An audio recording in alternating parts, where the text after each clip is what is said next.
Hello बच्चों, the question says the value of g at six distances a, b, c, d, e and f from the surface of the earth are found to be 3.08 meter per second square, 9.23, 0.57, 7.34, 0.34 and 1.49 meter per second respectively. Okay, ये है हमारा question. अब हमसे पूछा गया है कि arrange these value of G according to the increasing distance from the surface of earth keeping the value of G near to the surface of the earth is fastly. Okay, so question में हमसे पूछा गया है कि 6 value हैं अलग अलग distance पर जो कि surface of earth are found to be that is okay. तो हमसे ये पूछा गया है कि जो वैल्यू ऑफ जी है according to increasing distance from the surface of earth arrange करनी है। ठीक है, पहले कौन सी आएगी, दूसरी कौन सी आएगी, तीसरी कौन सी आएगी। और ध्यान रखना है कि जो वैल्यू ऑफ जी है nearest to the surface of earth सबसे पहले रखनी है। ठीक है, कौन सी वैल्यू की, जी की value near to the surface of earth आएगी। ओके, तो यहाँ पर हमारा की कंसेप्ट क्या रहने वाला है, दैट इज ग्रेविटी का।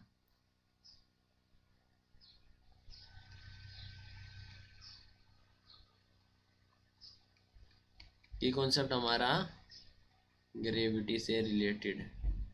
ओके, एंड हम जानते हैं कि जो ग्रेविटी होती है g which is equal to capital G into M upon R square. Okay, तो जहाँ पर जी है यूनिवर्सल ग्रेविटेशनल कांस्टेंट जिसकी वैल्यू होती है कांस्टेंट, एम है mass of the earth and R है रेडियस ऑफ द अर्थ। अब देखिए जो जी है एक्सेलरेशन ड्यू टू ग्रेविटी वो इनवर्सली प्रोपोर्शनल है रेडियस के। ठीक है, g is inversely proportional to the radius.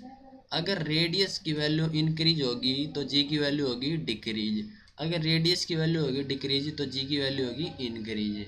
तो मान लीजिए ये है हमारी अर्थ है। ठीक है, तो इसकी रेडियस यहाँ है, फिर यहाँ पर दे, फिर यहाँ पर, यानी कि डिस्टेंस इंक्रीज कर रहे हैं तो मीन्स रेडियस इंक्रीज कर रहे हैं तो जी की वैल्यू डिक्रीज होगी।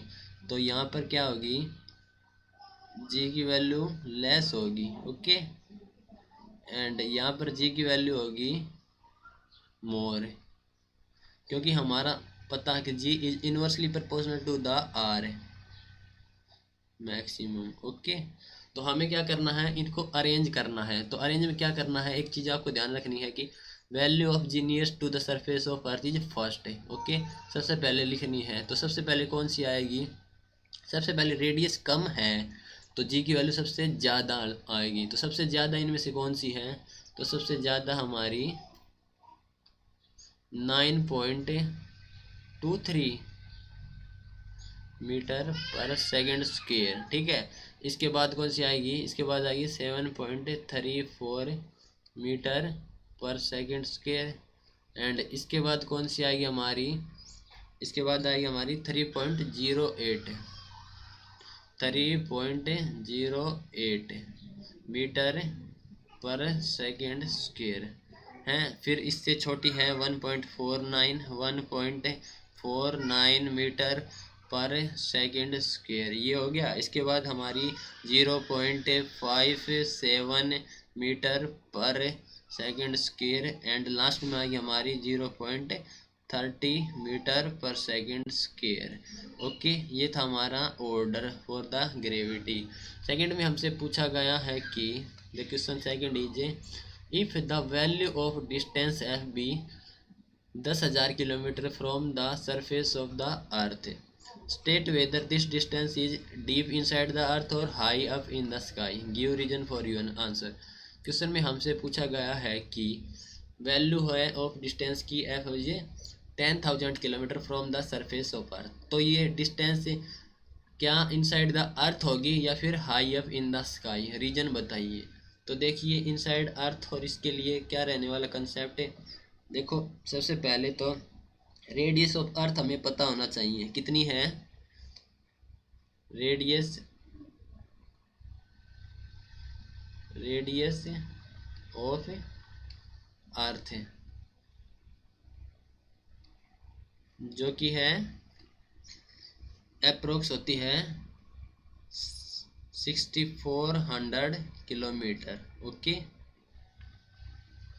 ये होती है हमारी रेडियस ऑफ अर्थ। तो हमारी वैल्यू ऑफ डिस्टेंस एफ दे रखी है 10,000 kilometre.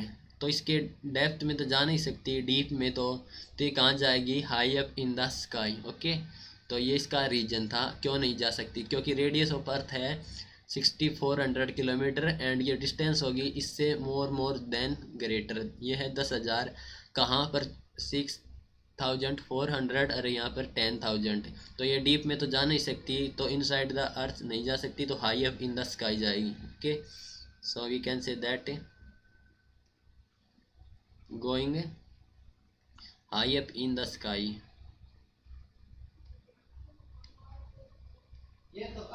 up in the sky. Okay, it is clear. So that is your final answer of option A and option B. I hope you understood it well. Best of luck बच्चों, thank you.